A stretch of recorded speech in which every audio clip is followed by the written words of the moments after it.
Welcome to another OU Insider Under the Visor YouTube Live, powered by Jani-King. Do you want me to speak? Yeah, go for it, man. That's you. Every time I intro, you go straight to the ads, man. Let's get it Yes, out of the folks. way. Jani-King is the official sponsor of OU Insider Live and the Under the Visor podcast. Jani-King is the greatest team to ever clean and also a proud partner of OU Athletics. They deliver spotless results from stadiums to any size business across the country. You can visit janiking.com for unbeatable commercial cleaning services.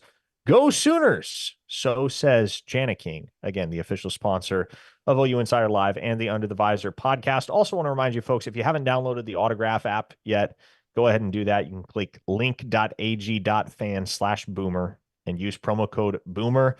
It's hopping right now, obviously, especially with the news that we just got earlier tonight. There's a lot to talk about. There's a lot that we will break down over the course of this live stream. But again, download the Autograph app, link.ag.fan/boomer and promo code boomer.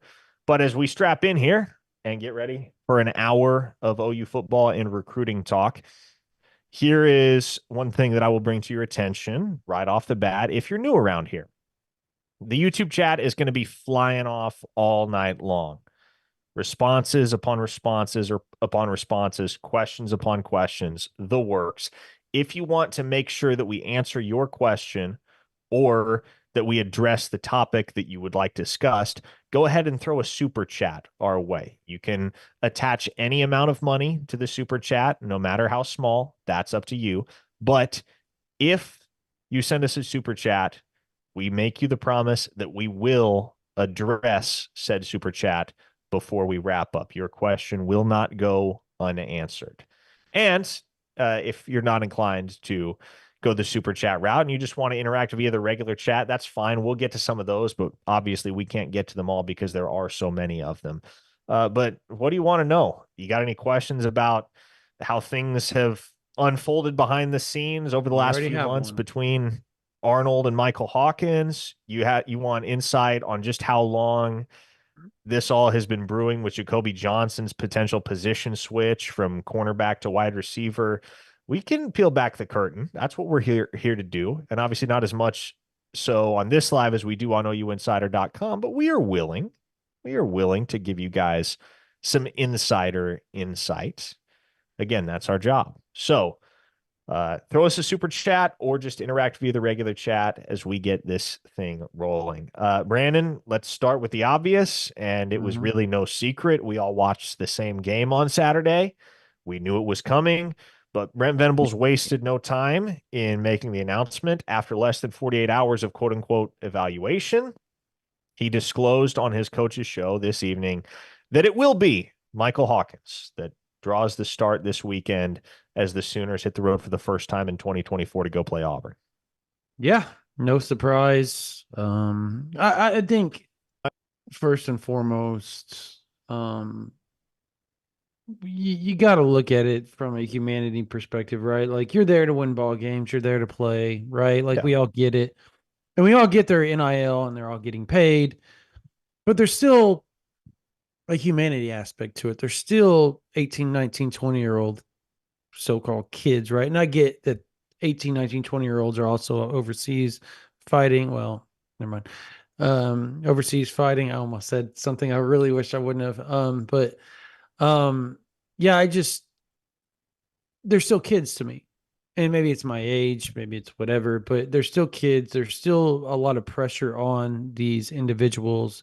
So whether they play well, whether they play bad, whether they play really, really bad, you still have to have some sort of humanity about it, you feel bad about it. But at the same time, you also have to understand Michael Hawkins proved that he was worthy of being the guy particularly in the fourth quarter. I think if things would have stayed chalk through the third and fourth, we probably would have been looking at a much harder decision to be made because it didn't really look like a lot was changing. And then it did change. Fourth quarter happened, and I don't care what Tennessee fans say, like, oh, well, they went zone. No, they didn't. They blitzed Hawkins 15, 16% more than they did Jackson Arnold.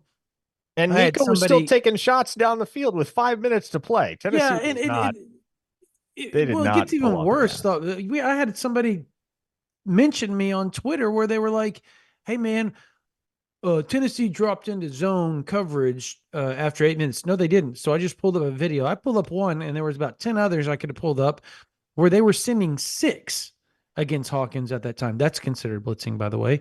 Um, Yep. I he handled it well. He handled it decent. Now, obviously, the play to Petaway, they dropped back in the zone. There was only a 4-man rush, but that doesn't matter.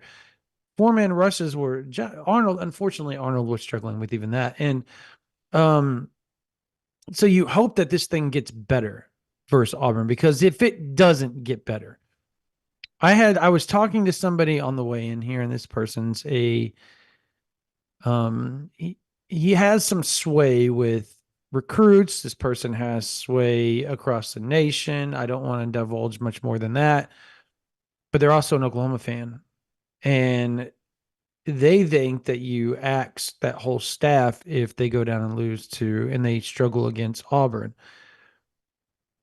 I don't know that it gets to that point right after that, but I think I conversations start to be, or do they not start to be made? Like, Well, look, certainly if things don't improve, like you expect that things will you improve with expect them Michael to, Hawkins at yes. quarterback. If things don't improve, then yes, you have a conversation on your hands later in the season. But I don't know, Brand. I know everybody's wired differently.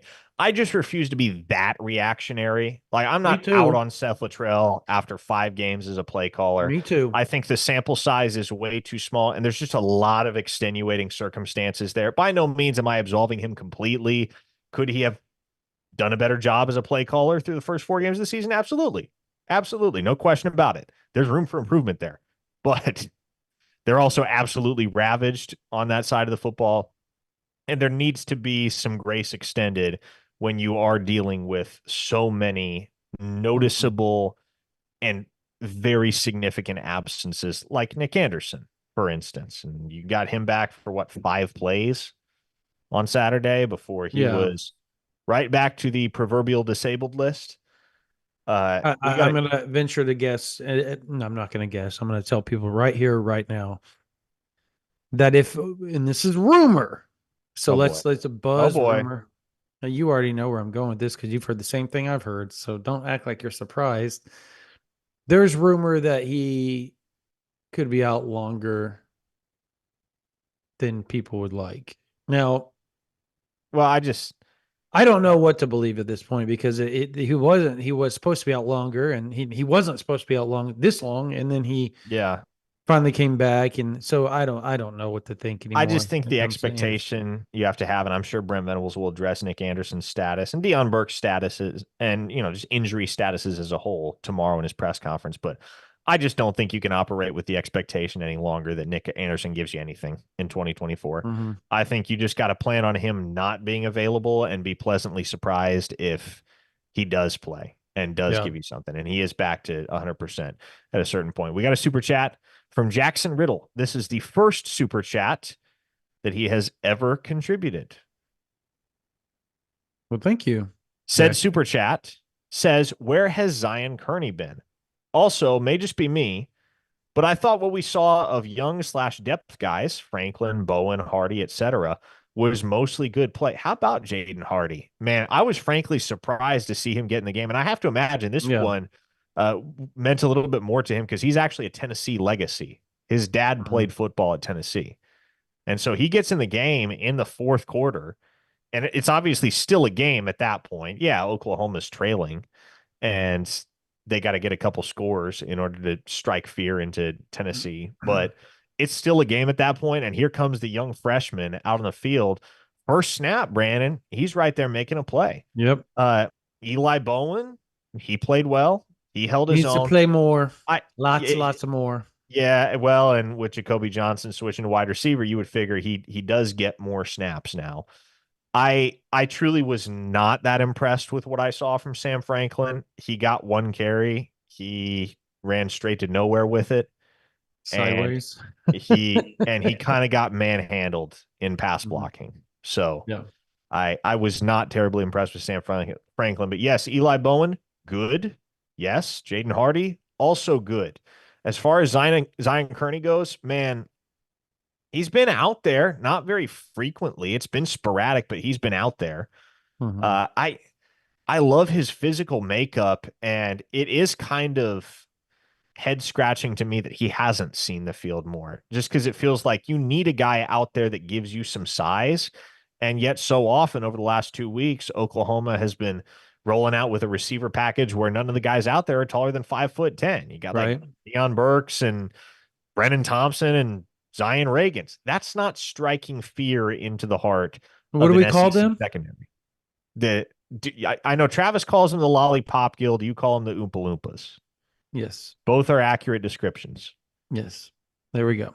No, I honestly think that the lack of play from Zion Kearney, the lack of trust that they have right now is also, along with Nick Anderson, right? Along with the fact that you don't have Jaden Gibson. I think all those compounded make the move of Jacobe Johnson that much more warranted over to the wide receiver position. So you're looking for somebody with that 6'2", 6'3" frame that's bigger. Like Jacoby's 205, 210, 215 ish, right? He's a big dude. So you're going to get some strength. I think the biggest, he can learn the route tree really quickly. He can learn the play calls really quickly. He can understand what he's got to do. I think getting back in the groove of things as far as timing, as far as blocking, that's going to be the biggest thing with Jacoby Johnson. But we're going to talk more about that as we get into this podcast, obviously, because that's going to be a major point of topic. Big Bogue 80. And for those that don't know, that is Michael Boganowski Sr., who is a regular on OU Insider and obviously a regular on here. He is one of our friends. Thank you, Bogue. Great tailgate. The hot links were smacking, plenty of drinks. This 20 is to cover my son Cameron because he was eating all the ribs. He did eat all the ribs. I think he had like fourth and fifth. That's okay. That's what we want. That's what we Hey, that's want, a man. growing boy. Yes. That's 10 another years future old and Sooner right growing. there. That's to replace his Flintstone vitamins, bro. He is a big kid now. Then we got Jason Patton. Appreciate you, big guy. When I donated to you fools, we played better. Here's to some Sooner magic. See, we're good luck. You come in here, you give some super chat, you win. Oklahoma wins. I think that's where that whole thing stands right there. God bless you guys. Boomer. Jason Patton says. All right.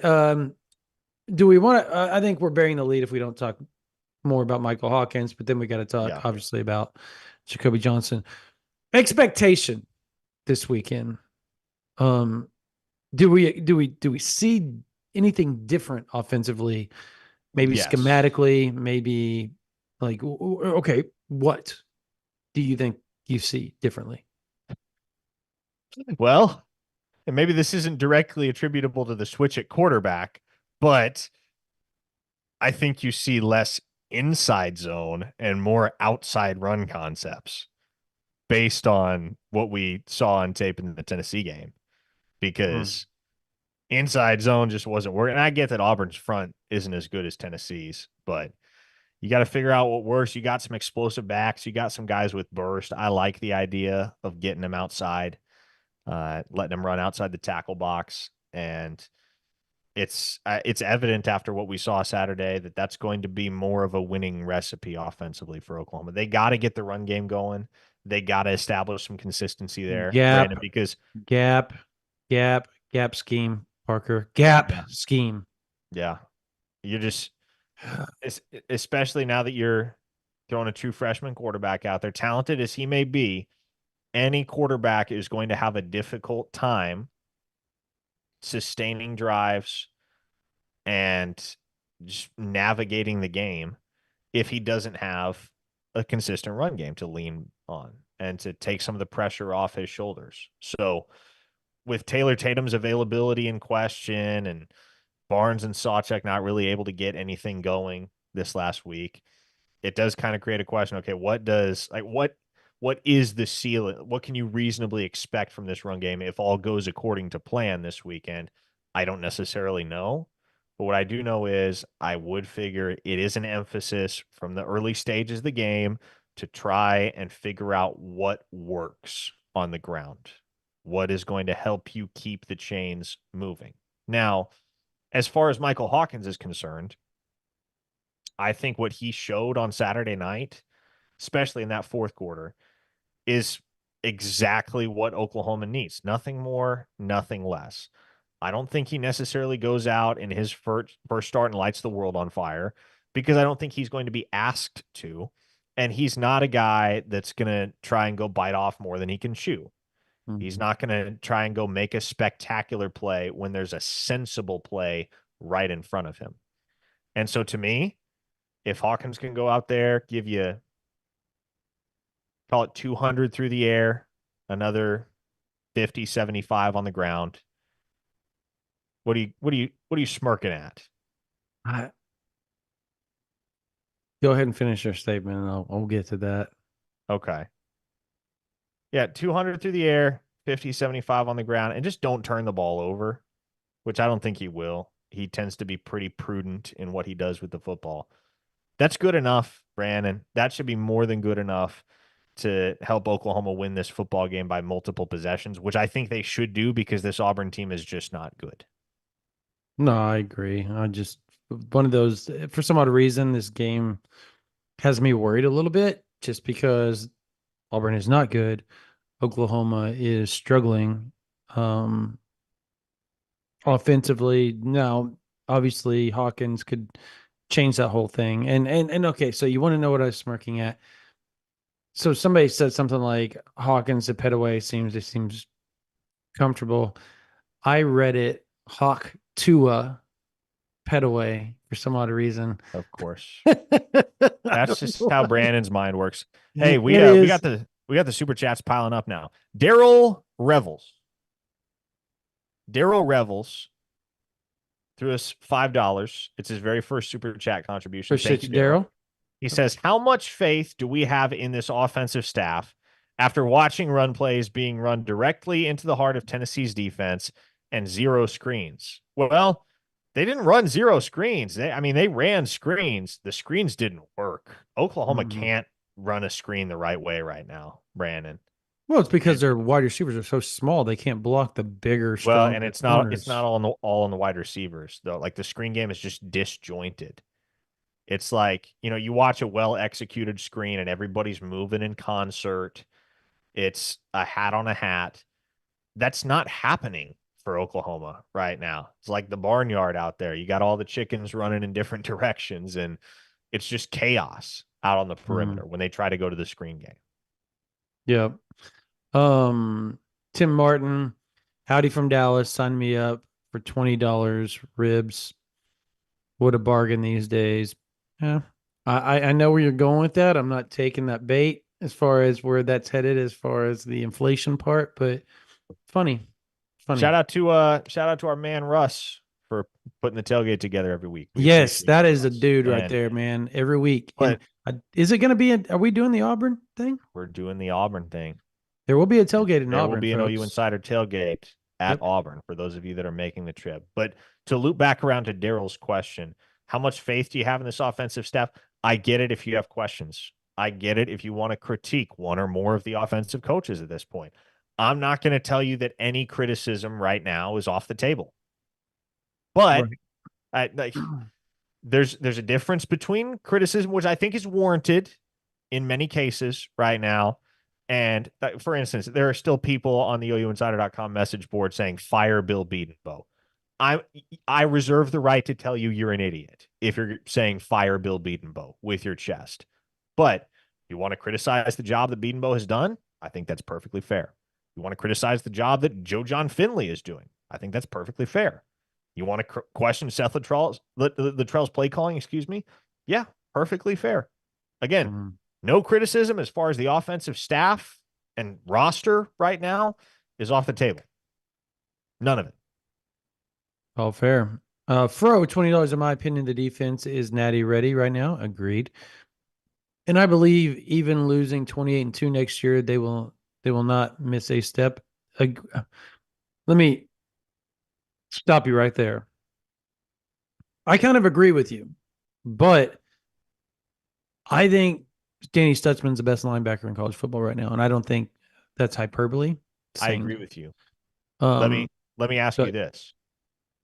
Do you think Lewis Carter is capable of being one of the best linebackers in college football? Because 100%. I I do. think Kip Lewis is too, and I think Kobe McKenzie does as well. I think they're so well positioned after Stutzman leaves. Mind you,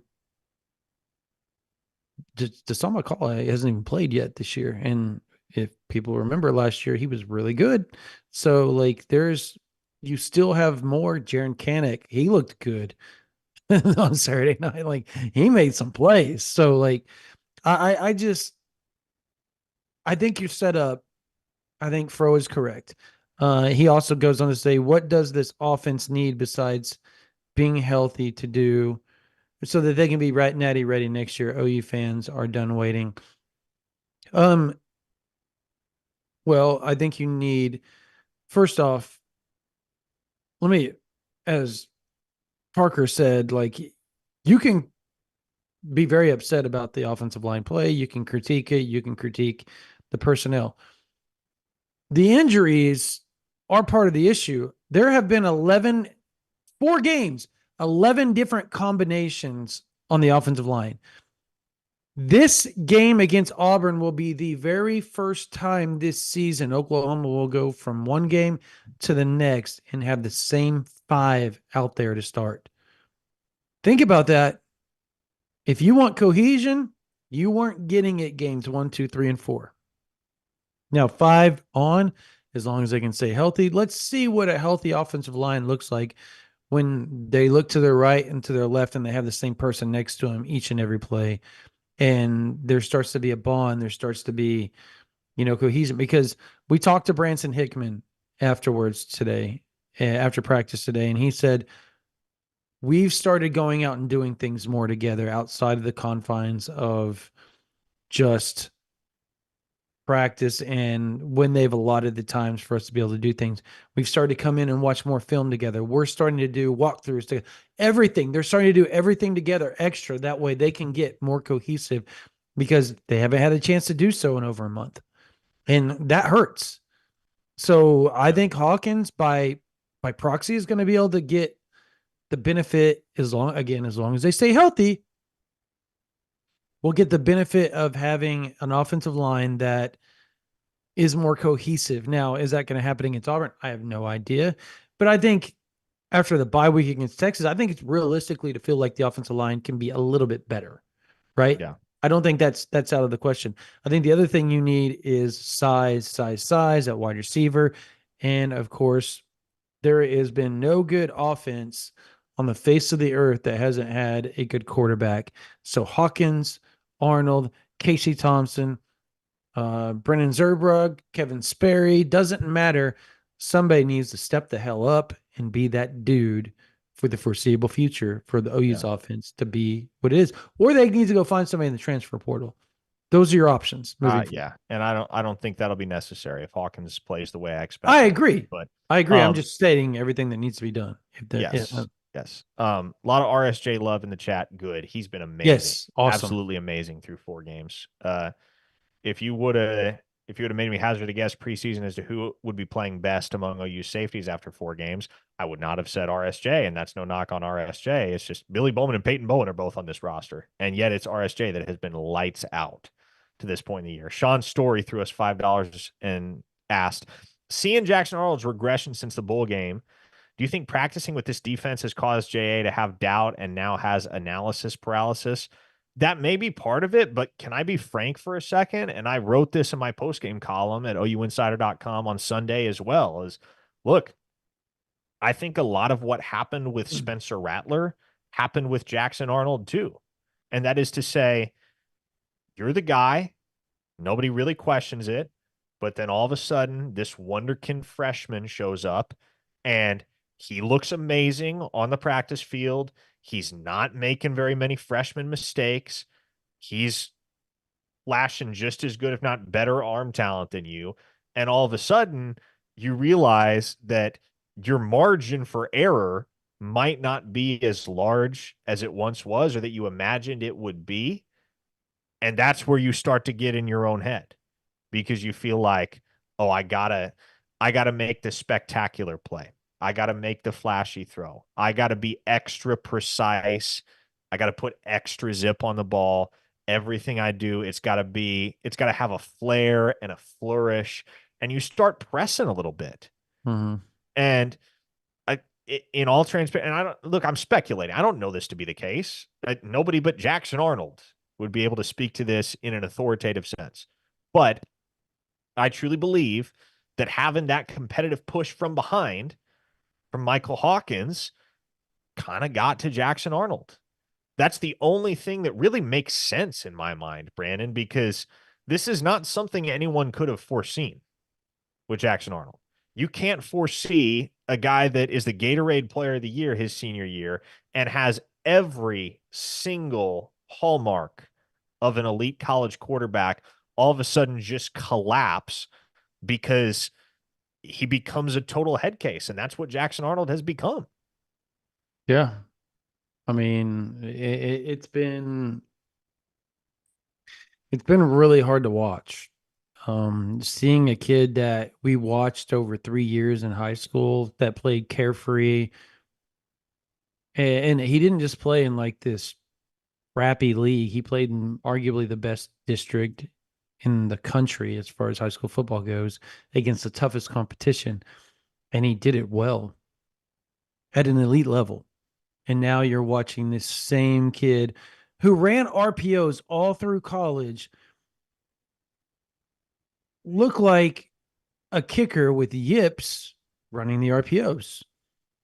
And it was hard. It's hard to watch. I hope he figures it out at some point. I hope it becomes something of second nature, and one day he wakes up and everything is just changed, and he just becomes the And Jackson World that we all knew. I don't know yeah, when that's going to happen or if that's going to happen, but I hope it does. and I will say this. I think Jackson Arnold is still going to have success at the collegiate level. It may not be at Oklahoma, but I don't think the issues that are crippling him right now are fatal or permanent. I think it's something you just got to work through with time, with patience. I trust that all the same tools that helped make him one of the best high school football players in the country are going to lead him to success somewhere when channeled properly. Again, even if that's not at the Yeah. University of Oklahoma, I still believe in Jackson Arnold. I have not lost that faith. Jonathan Henley threw us $5. No question, just gave us $5. So thanks, Jonathan. Les Wilson, a regular, threw us 20 and said, I want to win. I want a complete change up on running play calls this week. Good communication with the line, blocking schemes, and a darn running game. Looking to see Mhm. Petaway and Johnson get a TD catch from Hawkins. What do you think? And We haven't even there's talked a about really Johnson really. yeah, there isn't really a question contained there, but let me spin that into a question real quick. Obviously, we had mentioned and been hitting at it for a while because it had been in the works a while, but we mentioned over on OU Insider earlier today that, hey, Jacobe Johnson's going to get a look at wide receiver, which, given how beleaguered Oklahoma is at receiver right now, Watch makes the sense. post What, game podcast too, by the yeah, way. what do you think is a realistic expectation for what Jacobe Johnson can and will contribute in an immediate sense? I said this on the post game podcast. Um, it's got to be look, every offense that has some sort of variation to it, some sort of in depth um, schematics to it, is going to have at least 120, 130 plays. Like that's just the reality of it. Whether but most of the time it's different formations with the same play, but your assignments are a little bit different. Just to kind of the formations, the motions, the shifts, they all vary.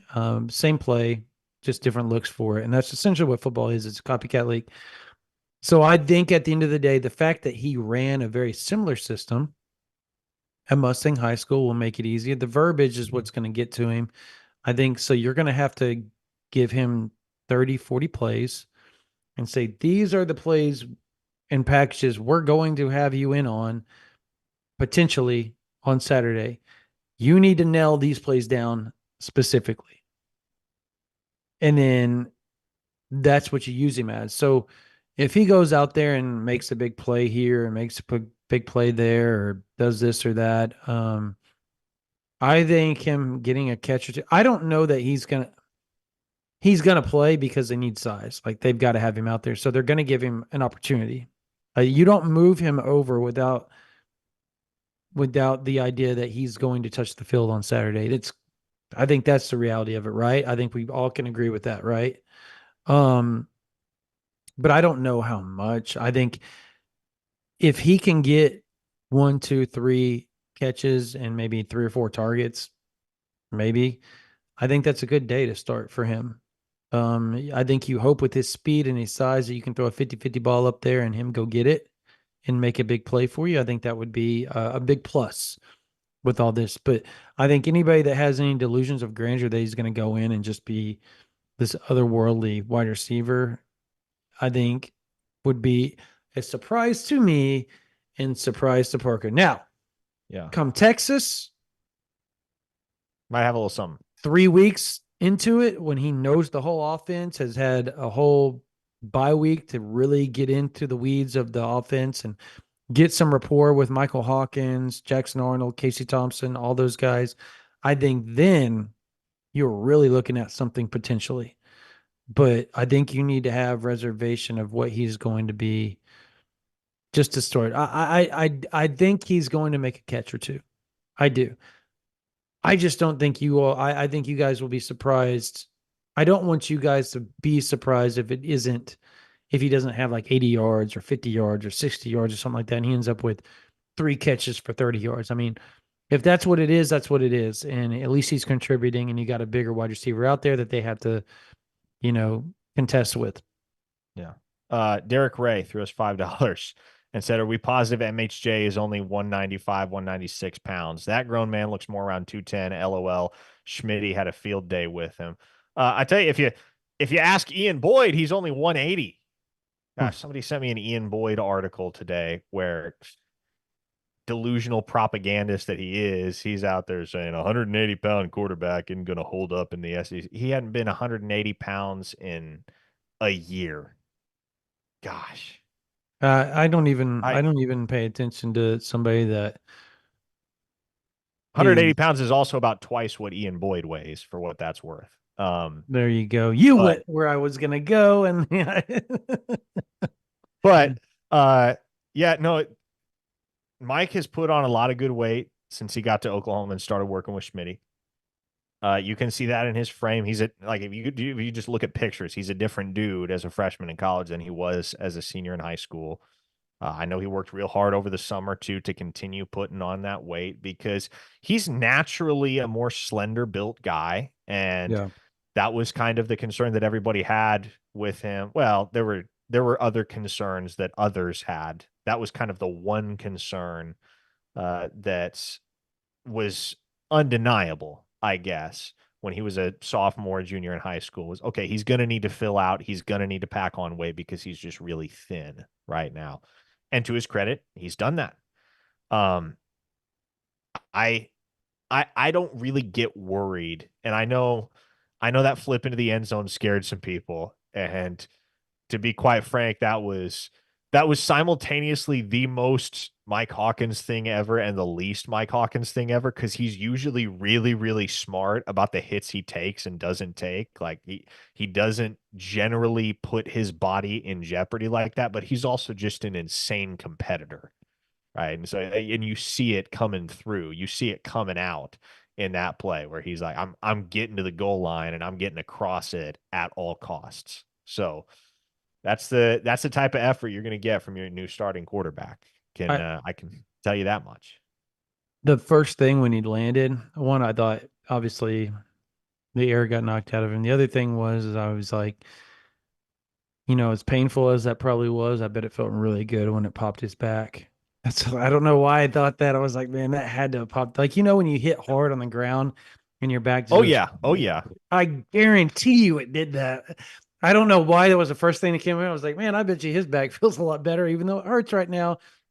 when he gets up and walks off, it's probably going to feel a lot better after that. So, but man, that was an amazing play. Yeah. I It's a think shame they that had right to. there is where, for me, I think that's where Brent Venables decided that was the guy. I think he was Yeah. sold at that point. Like, that's what we need right there.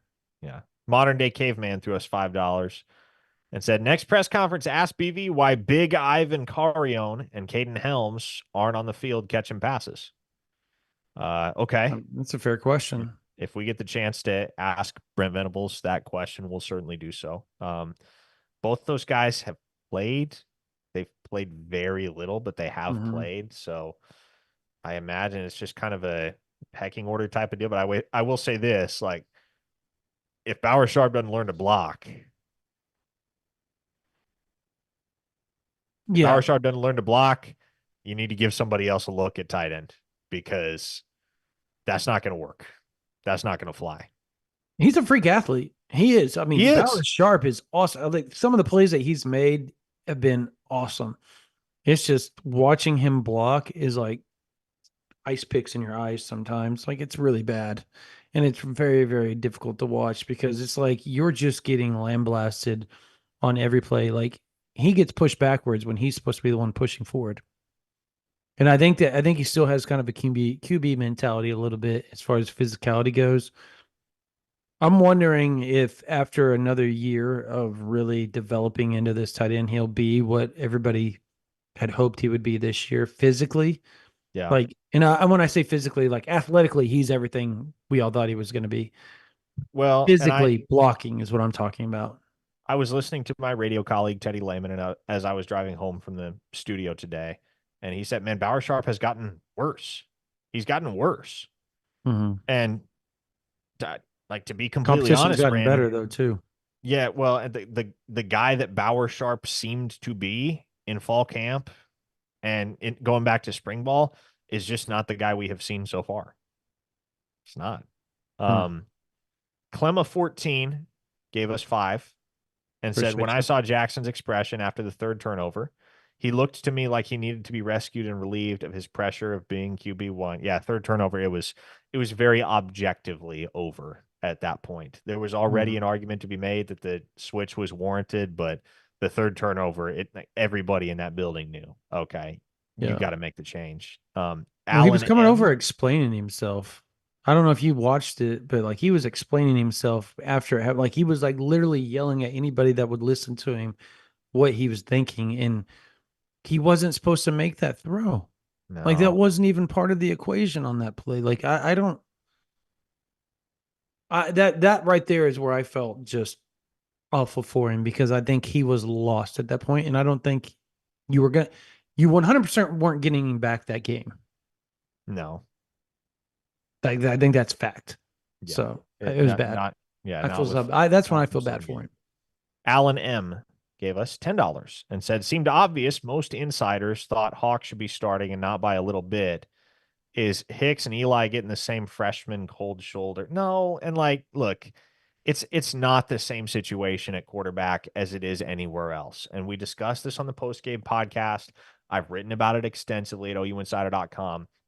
There was no world whatsoever in which Jackson Arnold did not open the season as the starter and get Correct. an opportunity, for lack of a better descriptive term, to fail publicly. You had to give him that chance. Mm-hmm. You had to give him that opportunity to go out there and either show up or effectively hand the job to Hawkins. And it's the latter that happened, because if you just make a decision based on what you've seen on the practice field, which nobody else but you is privy to, there's massive unrest amongst the fan base from the get-go if you start Hawkins. And frankly, you're setting both your quarterbacks up for failure, because if you start the true freshman, if you start the younger guy over the experienced guy, at least in the eyes of the fan base, the leash for Hawkins is that long. The second he makes a mistake, everybody's going, how on earth did this coaching staff think he was better than the guy that they let Dylan Gabriel walk for? So, again, for a multiplicity of reasons, and that only begins to scratch the surface, Arnold was always going to start the 2024 season as the starter.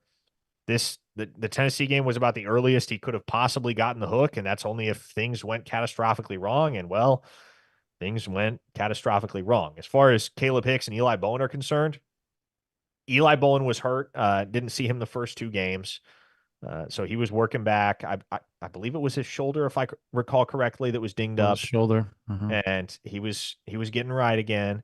You saw him quite a bit in week 3. You saw him even more in week 4. And I think especially with Jacobe Johnson moving to wide receiver now, you'll see even more of him in week 5 and going forward. With Caleb Hicks, man, and look, again, I don't claim to have authoritative knowledge of what DeMarco Murray is thinking and not thinking, but I am not going to question DeMarco Murray's judgment when the only one of the 5 scholarship running backs that are listed on the depth chart hasn't played through 4 weeks is Caleb Hicks.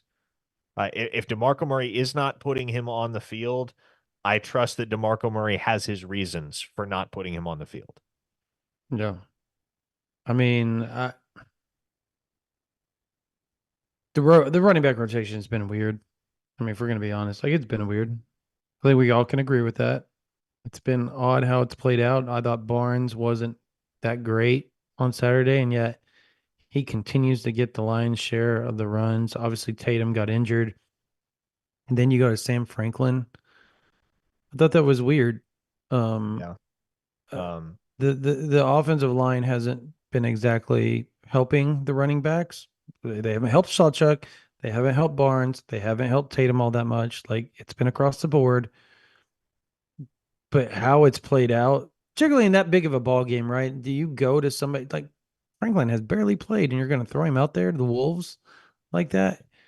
-5 yards was like his claim to fame on that play, along with missing blocks. So I don't know what that was, but we'll see. Hopefully, there's some continuity come Saturday. They may need it with the rain that they're potentially could have. You may need some you're going to have to actually run the ball, be forced to run the ball. Shannon gave us $20. No question, just gave us $20. Thanks, Shannon. An Auburn fan apparently joined the chat and said, Peyton Thorne goat. Nico put Billy on skates. They gave us $5 though, so hey, we'll take the $5. Thanks.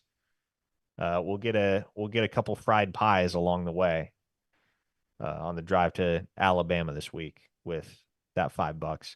Jesus Saves gave us $10 and said, Brandon Parker, please be honest. How do you feel about Seth and Joe John? Does Brent change the staff next year? I'll let you have the first crack at that one. Thanks, Parker. I think it's unfair to judge with how things have gone with the offensive line. I think, and particularly wide receiver, I think you never really, I don't understand. I will say this. I don't understand some of the route concepts. I'll say it. I don't. But some of those things change if you have the receivers that you were supposed to have out there.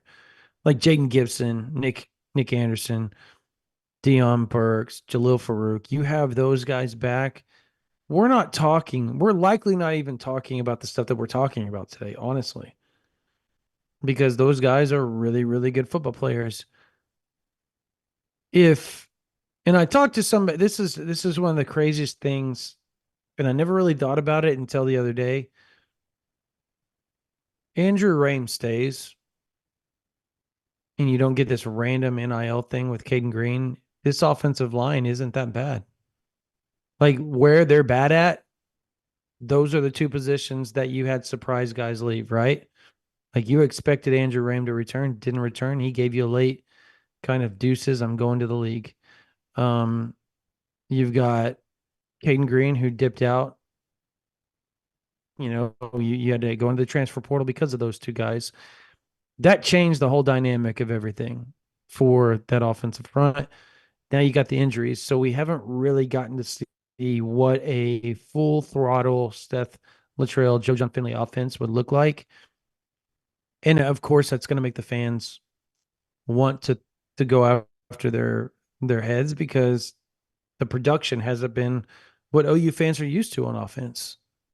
It's not what we've been used to covering on offense. So, I mean, like, we get it, but at the same time, you've got to look at it objectively a little bit and say, give them a chance to be fully healthy and then see what happens. Like, look at what a fully healthy defense looks like. Could you imagine if you lost, let's just say you lost Ethan Downs, and I'm knocking on wood as I say this, okay? Dominique Williams, Jaden Jackson, Dejon Terry, and I don't know, R. Mason Thomas. Let's say you lost all those guys. Do you think the defense is going to be very good? Because I don't. I think it's going to struggle. That's a lot of depth loss. Similarly, that's been happening on the offensive line. It seems like every time they go to somebody, they were down to what, their third or fourth center at one point. That's where that you cannot be good if that's happening. No. And I'm not hating on Heath Ozida, but I think he has all the talent in the world, but he's struggling right now. And so you have to deal with some of the ups and downs of new guys on the offensive line. He's going to probably start this next game, and rightfully so, because I don't think there's a lot of guys that are better. And I think that if once he taps into his talent, he's going to be amazing. But it's going to take time because he's a baby out there right now, learning on the fly. So that's where I stand. You got to give it time, see what it looks like when everything's healthy and you have more cohesion. We're What officially do you caught up think? on super chats, I think. We've Oh, we're caught up. no, are we? Jacob Matthews threw us $2 and asked any update on the recruits that were at the game. Yeah, You we'll already have a said bunch. Shannon. Yeah, we mentioned Okay. Shannon. Okay. There was no question, just $20.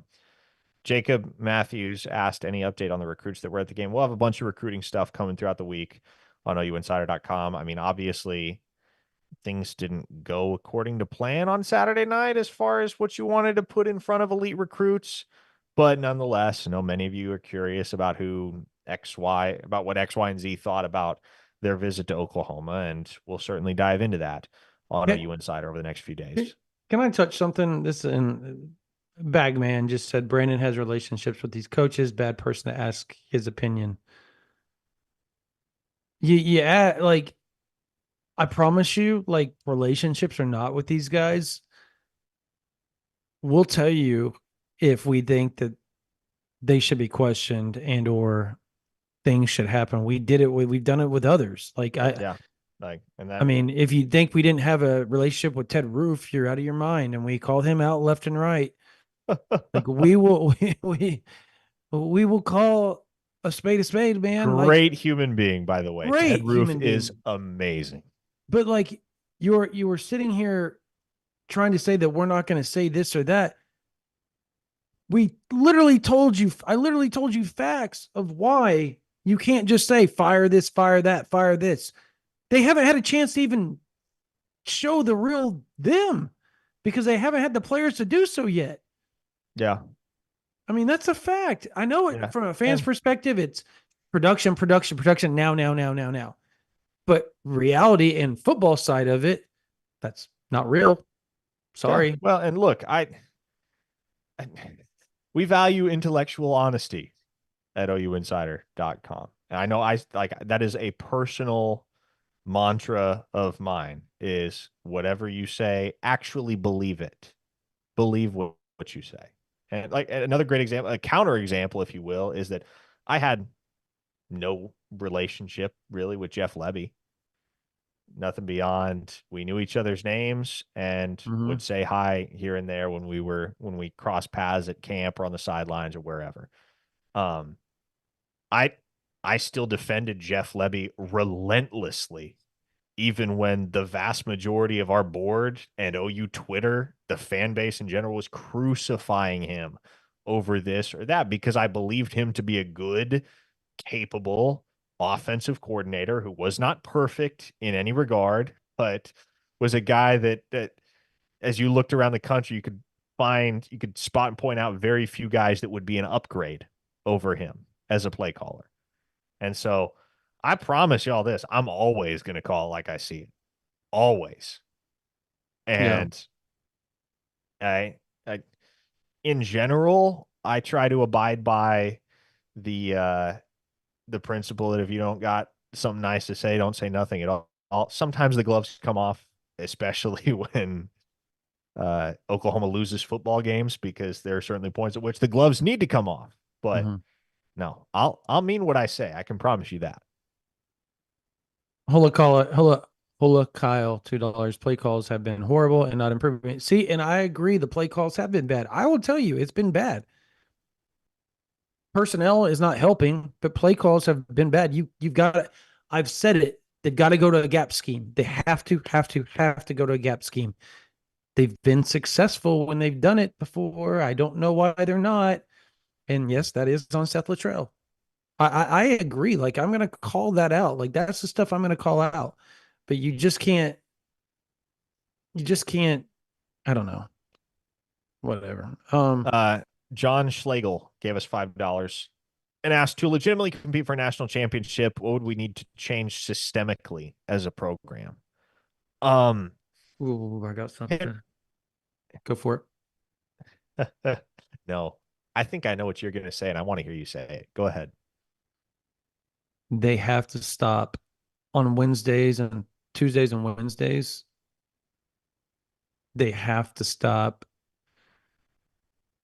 pretending like they can go 100 million miles an hour after each other. And if you haven't noticed, like at the fall camps, and I know BV would disagree with me on this, but fall camps are so relentlessly hard. At some point, you have to tone it down. You have to tone it down. I hope this is a learning lesson. I hope it's a learning lesson, because they were going, the defense has been healthy even through fall camp. And you had offensive linemen running 110 plays in a scrimmage sometimes. Like, you can't be healthy. Your offensive line's worn down. The players that are out there are playing multiple different positions and just getting killed by fresh, six deep defensive linemen. And the offensive line's not deep because everybody's standing over the sideline in a boot, in a cast, or unable to play because they've been banged up. That has got to change. It has got to change. If you want to win a national title, you have to be healthy. And to be healthy, sometimes you got to make some changes. My answer is kind of hand in hand with that. And to be clear, I am not blaming all of the injuries that the Sooners have sustained on this particular unit, but I think you need to do a thorough performance review of the medical staff and potentially make some changes there. That's as deep into that rabbit hole as I'm going to go. Not diving deeper into that one. So there you go. I guess we're caught up on super chats for now. Pat Garrett says Parker's attitude is why people like John Blake got 3 years. Okay. So be it, I guess. Like, his recruiting helped OU win a national title. Yeah, it did. I mean, there were people that wanted to fire Brent Venables midway through the 2022 season. People wanted to fire Bob Stoops from 2011 to 2013 or 14, and he ended up turning it around and taking the playoffs, right? Twice. Somebody said, fire the grass guy. Our field looks terrible. That's a very popular opinion right now. I actually talked to somebody about that, like very deep in the, pun intended, deep in the weeds. Nice. Thank you. And I won't divulge a whole lot other than some people saw it coming, and it has nothing to do with the grass people. It has more to do with the amount of people being able to work on multiple fields all at once. If you want to figure that part out, go for it. So Clemma 14 threw us another $10 and said, hope Rebecca is safe and comes home soon. Thank you, Clemma. I appreciate that immensely. She actually, I guess, positive, negative here. She is not actively working right now. She has not had to fly in quite some time. The reason being, though, is because she has pneumonia. So she's not doing too well physically, but Ooh. At least she has some, I guess, some reprieve from all of what her and her squadron are tasked with at the moment. So, Are is she able to like is the medical team taking care of her there? yeah, As far as the pneumonia. she's gonna be all right. It's just, I mean, it's pneumonia, which sucks. So, Yeah. Yep. oh boy, Justin, here we go. Justin gave us $5 and said, you don't get a turnover at the 5 yard line and run a fake toss QB run into that defensive line. Get outside and let your playmakers make a guy miss. Fair. Or, crazy idea. Hand it to a running back. Wild notion. Granted, running backs haven't exactly been killing it, but that has to do with the offensive line once again. Yay. Um, Look at this. Look at this. A fella named Richard Shear chimed in and said, I am a Mizzou fan, but appreciate your guys' show.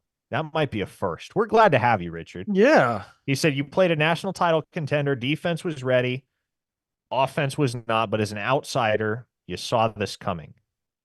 agreed. Okay. Yeah, we Yeah. talked about it That's all week leading up to it. It was the offense was going to be winner, was going to win or lose the ball game. uh So yeah, then you have Matt who dropped $5 and asked, how smart is Jacobe Johnson? Can he master the wide receiver smart, playbook quickly? As I smart, recall, Brandon, and correct me if I'm wrong, but he took an official visit to Stanford, if I'm not correct. mistaken. Yes, he did. So there you go. If you use that as the barometer, yeah, he's pretty dang smart. Yeah, I Boomer 129. Fair enough. I totally agree. Shotgun on the 1 inch line. Like, what the hell, bros? Like, why can nobody just do a QB sneak up the middle anymore and just quick, just lean forward, see what you get. The tush push. Tom Brady, who is skin and bones perfected that. I mean, it's not hard to do. Who? It's Jalen Hurts that does it now, and like it's unstoppable. Like, why not yeah, do that? Jackson Arnold wasn't small. no, and neither is Michael Hawkins Neither is for that Michael matter. Hawkins. You Exactly. just, yeah, you got to be able to. Nobody can execute it as well as the Eagles. I wonder why that is. Like, that's a legitimate, not rhetorical wondering of mine. Lazy gave us $5. It is his first ever contribution. And he says, hard to run RPO with Arnold's head state. There were things there if the read is right. Hope the best for the kid. Amen to that, Lazy. Because if you watch it back, man, there were so many misread RPOs where at least on 2 or 3 occasions, Javante Barnes could have had a much better night if Jackson Arnold had just given it up on the RPO on several occasions. And if you look at the way Mm-hmm. it's blocked up, boy, he's running for a while. He's running for a while. But instead, Arnold pulls it and you wind up with nothing. Are you talking about the split zone RPO where Pierce came like 10 Yes. yards upfield, ended up Yes. sacking Arnold because he kept it? Yeah. Yeah. Joey Winkle gave us $2. No question, just $2. Thanks, Joey. Gabriel Johnson said if Hawkins doesn't win, though, the $5 contribution, by the way, does Mickey. BV give it back to Arnold or is his time at OU done? As I mentioned after the Houston game, I think once you make this change, it's permanent. Like, you got to ride or die with it. Now, is there a 0% chance they go back to Arnold? No, but Casey it would Thompson's up take next, by the way. it would take a lot. Mm-hmm. It would take a lot at this point. And I do think there's a very good chance they would just move on down the line and give Casey Thompson a shot because unless Arnold gets it sorted out, unless he just that switch just flips back one of these days and he is lights out on the practice field in dominant form like he was at times as a true freshman, then you're not going to have any confidence in handing the reins back to him. Mm-hmm. It's fair enough right there. Look, $2 from David Chamberlain, no yep. question. Just $2. Thanks, David. John Schlegel. Schlegel. Go Yep, ahead. he asked, is the health management aspect you discussed a concern that is shared by anyone else close to the program? Yes, John. Yes, it is. Yes, it is. Another $5 contribution from Aaron. It's his very first. Thank you, Aaron. Thank And you. he asked, is it worth it to create a tight end package for EPL? I mean, hey, Hey, why if not? if especially if you want to figure out a tight end, you want to find a solution to tight end as far as blocking goes, I guess EPL would do that for you. Yeah. Jason won with a great question. Does JA refuse to play to preserve his red shirt? See, that's interesting because he's at That's 4 games right interesting. now. Yep. He's at 4 games, Good and question. they had to burn the red shirt last year, so he's already down a year of eligibility. Um, boy, that would be an interesting predicament if Oklahoma did end up needing him later on down the line. Is he gonna go in the game? Could you Because imagine the TV pans over and they're like, "We need you to go in." He's just sitting there going, he's like, "Nope, nope. nope." Well, and at that point, you know what would happen. Brent Venables would say, "Don't bother showing up on Monday," and Oh, that's okay, that's cool. officially the end of that. But obviously, you can't really have the expectation that Jackson Arnold is back on OU's roster in 2025 at this point. Um, Unfortunate as that is the current reality with the transfer portal available these days as an immediate resource. The guys that lose an opportunity somewhere and need a new opportunity elsewhere, it would not make sense, especially if Michael Hawkins plays the way I truly believe he's going to play down the stretch. Yeah, That window's not opening back up for Jackson Arnold, and um, it feels to me, and I know like Michael Hawkins' debut was not nearly as impressive as that of Caleb Williams because Caleb Williams had one of the most memorable debuts we've ever seen. But there's not a lot of Caleb Williams in this world, and that's not a knock on no, Michael and I Hawkins and because I I think feel Michael like Hawkins can be really good. I yeah, just feel but like my that's not. feeling is the same, which is you give that guy the window of opportunity, you hand the job to him, he's not giving it back. Yeah, Not giving it back. agreed. Tony Hervey. All these issues are due to lazy hiring of buddies and former players. Thank you for the $5. A lot of those former players are considered some of the best at their position as coaches. And I get I Yeah. get it, but there's also another way to look at it as far as, you know, He- they love the university. They're going to go all out. Yeah, I don't know. Here, I okay. just Yeah, let I me don't know. address that. Let me address that. Which coaches would you consider to be bad at their jobs or not doing a good enough job right now? I Oh, think there you are going to be just opened two. up. Well, but okay, let me keep going. There are going to be two popular answers to that question, right? The two Mhm. most obvious. Oh, Joe John Finley, Seth Luttrell. And Bill Uh, Beatonbow is what they'll say. well, and I again, I refuse to even entertain the possibility of firing Bill Beatonbow because you're just not Totally upgrading. agree. Just Is his unit underperforming right now? Yes, absolutely. I will concede that. You do not fire Bill Beatonbow. Um, Joe John Finley was hired before Brent Venables got here. That was a Lincoln Riley hire. And at the time, Finley was considered one of the up and coming young minds that was quickly on track to being a coordinator and eventually a head coach. And mhm. you can say what you will, have your own evaluation of Finley's job performance, but that's not a hire that Venables made, and it certainly wasn't a hire that was made out of nepotism. No. Well, And then with everybody's naming Coach B, DeMarco Murray, Seth Luttrell, Joe John Finley. The only one that was hired by Brent Venables is Seth Luttrell.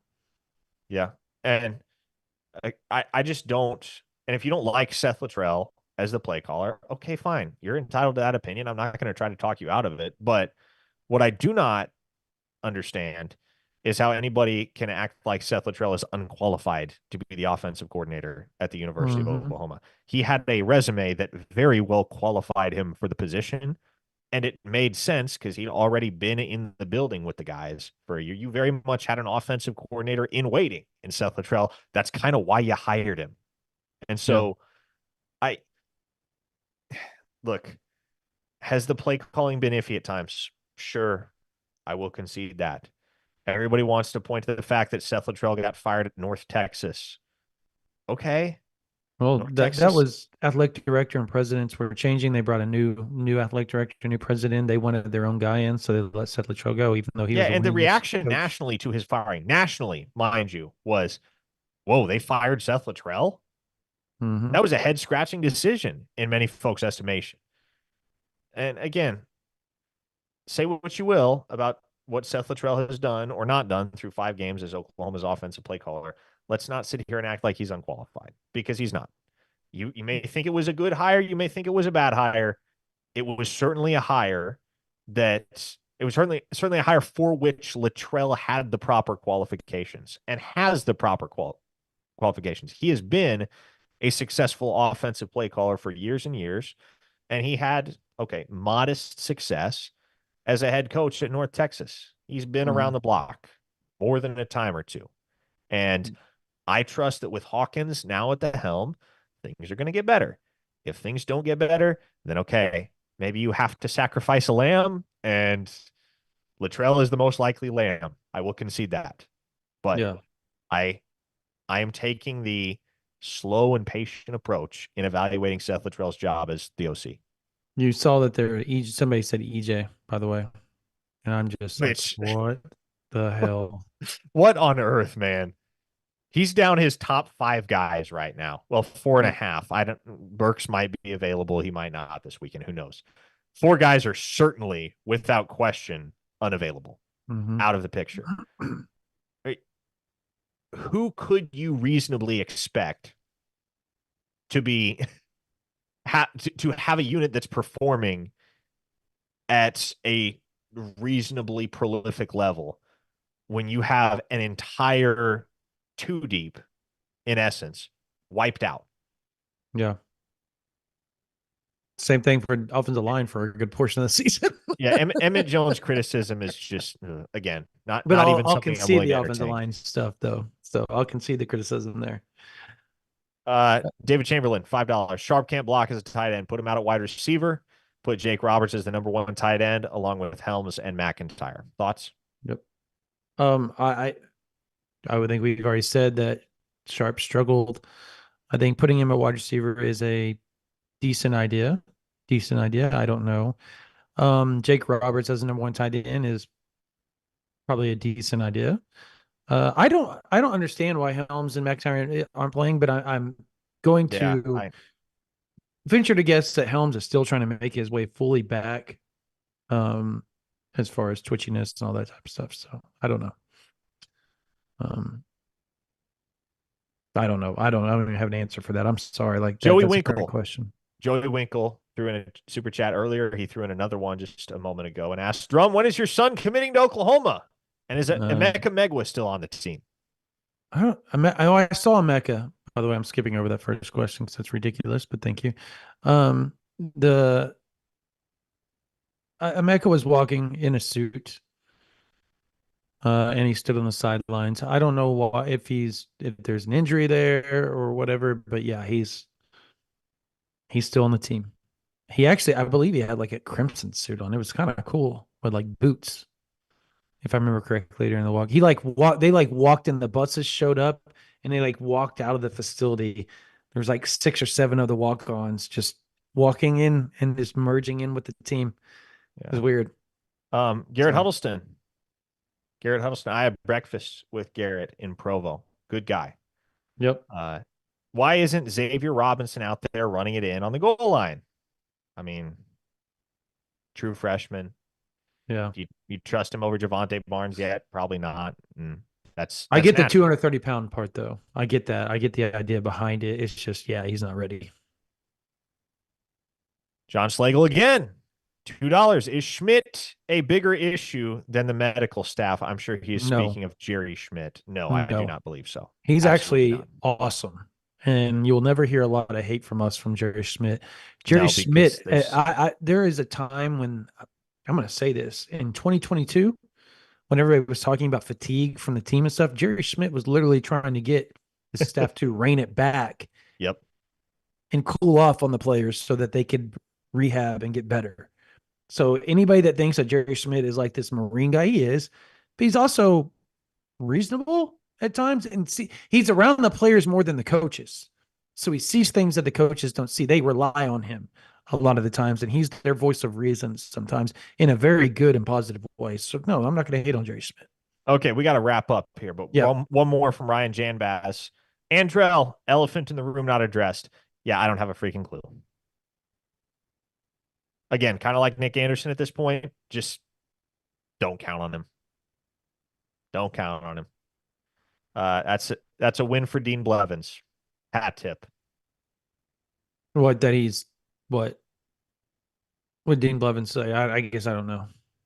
That Andrell wouldn't be able to contribute much, if anything, after he saw the field and made a couple catches in week 1. So Yeah. that was roundly mocked. Oh my God. We have to go to these. Okay. No, hey, you do not have to give any more super chats. This is the last two, Gage Caldwell and Alan M. So please, if you're getting this, the problem is, hey, that hold up, Brandon. Hold it. Do not discourage people from sending in super chats. If you want to send in super chats, we'll talk all night. But okay, there you go. Gage Caldwell threw us $20 and said, we need a QB that has heart. Given the inside information that you have heard, who do you believe is the guy to be commanding the offense at Auburn this week, Jackson Arnold or Michael Hawkins? The answer is quite clear. It's Michael Hawkins. Don't think anybody would dispute that. Alan M says, hearing Anthony not getting his mojo back after injury, hear talks of him retiring. Any truth to that? Retiring? No, there is no truth to that. Yeah. Get not getting his mojo back. Okay. Probably some truth to that. Yeah. There's definitely truth to that. I would be shocked to see him redshirt, honestly. Like him just go through something, his knee, and then maybe come back next year fully healthy. I mean, that's something that may be in the works. I don't know. That's just me spitballing here. We got to rewind. We missed one. Henry Gordon threw us a super chat and asked, are we in danger of losing recruits if the offense doesn't improve? I would think that would help. If I'm a freshman looking at a senior looking at that going, I can look, beat those freshman starting quarterback. Freshman's been the best running back so far. You got freshman wide receivers seeing a ton of playing time. Got freshmen played on the offensive line too. So show up to Oklahoma, play right away, right? It proves the coach's points. If you're the best, you're going to play. Garrett Huddleston, thank you again, buddy. I'm going to Mizzou and LSU. You all better come to breakfast for at least one game. Book it. Book it. Yeah, we'll hit you up on that. Yep. We are there. Sounds great. Sounds great, man. All right. Okay, Brandon, if you want to wrap it up, let's do it. Do so before any other super chats drop. All right. Hey, we want to appreciate you guys for coming in. This has been an amazing live, and this is what it's supposed to do. This is why we do it. That way we can talk with you guys and you guys get us out in the open and everything. Thanks, Jay Guard. One, thank you so much. Yeah, we want to do this for you guys. We love talking to you guys. But if you want more information, you want us 24/7, 365, and have us at your disposal to answer any question you want to answer, all you have to do is go over to OU Insiders, $9.95 a month, $99.95 for the whole year. I've got stuff we've got recruiting information that's going to be coming. We've got all types of stuff coming you guys' way over the next few days about visits, all sorts of stuff that took place over the weekend. We will have you guys covered with Brent Venables. We will have you guys covered with mailbag questions, all sorts of like insider information all over there for your disposal 24/7, 365. Plus, you get to converse with thousands and thousands and thousands of OU fans all the time that are just as diehard as you, and they love insider information just as much as you. And some of them have insider information because they're related to players, they're around the program, all kinds of stuff, just hiding in the weeds and in the bushes, and they'll sit there and they'll just type little knickknacks up there, and you'll have some crazy information pop off all the time on our boards. So anyways, go to OU Insider VIP, $9.95. Get you a month, $99.95, get you a whole year. If you're a college student, you have a .edu, make sure you email us ouinsider@rivals.com. We will give you OU Insider for a whole year for $11.95. Again, ouinsider@rivals.com. Get OU Insider for $11.95 for a whole year. That's not even $1 a month. So, hey, make sure you come give us a try. Subscribe to our YouTube. make sure you give us thumbs up. Make sure you give us 5 stars on whatever podcasting platform you are listening to this on. Make sure you give us subscriptions there as well. We'd love to have you guys around. Thank you, thank you, thank you, thank you. For Parker Thune, for Spencer Forsythe on the board, my name is Brendan Drum. That's going to do it for this version of the OU Insider Under the Visor YouTube Live, powered by Jani-King.